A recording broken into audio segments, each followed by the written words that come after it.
make up your whole brain. On your left side is what's thought to be your logical, detail-oriented left brain.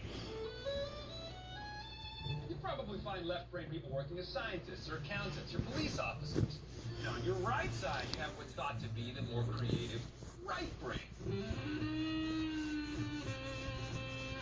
Right-brain people are much more likely to be writers, artists, or musicians. The question is, how true is all that?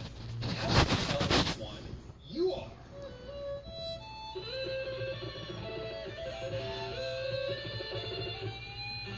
To begin answering that question, take a look at this image. What do you see? Looks like a photo of half of Jason's face, doesn't it? But the question is, which half?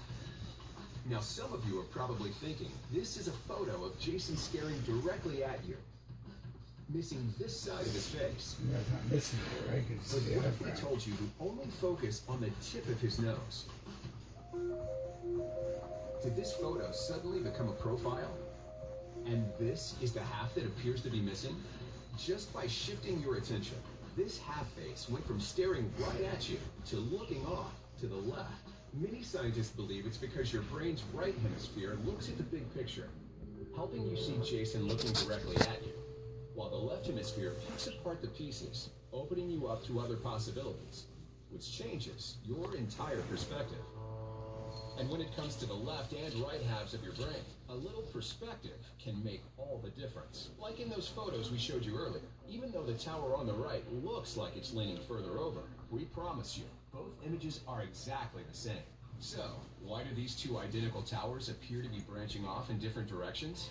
Here to explain is the University of Pennsylvania's Corinne Apicella. Your brain is a master at reconstructing three-dimensional objects from two-dimensional images. Like when you look at this image of the Petronas Towers in Kuala Lumpur.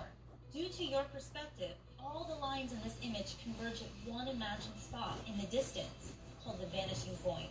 And your brain understands this to mean that the buildings are parallel.